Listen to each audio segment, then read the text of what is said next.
Start.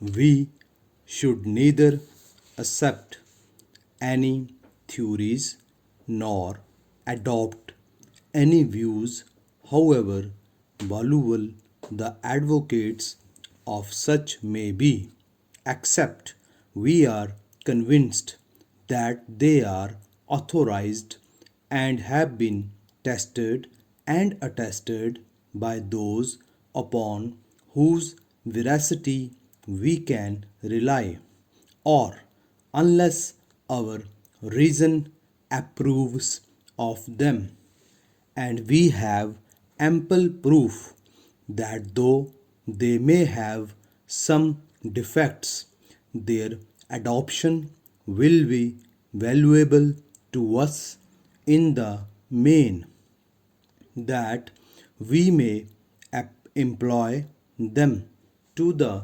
benefit of ourselves and others, and that they will be readily recalled on occasions of necessity. Stop.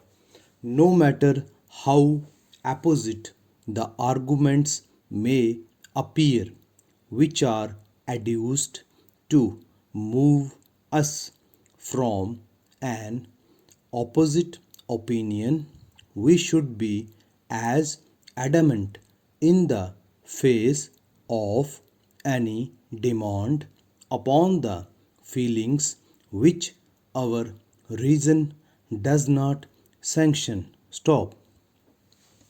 Thus, any attempt to tempt us to foolish actions will only end in the failure of the tempter. Stop.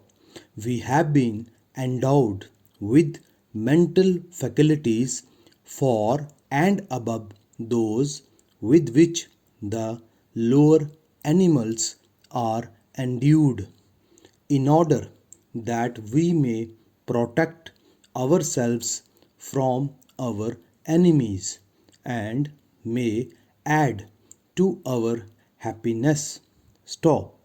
It is a fact, however, that such is the effect of persuasion upon some persons of weak will, that they become as mere wax in the hands of those who would lure them to ruin. Stop. With such people, it seems only necessary for a fluent rogue to advance an alluring prospect of an affluent position at little cost, and they fall at once without a defense into the trap set out for them. Is not this the secret of almost every successful fraud we have heard or read of in any nation? Stop.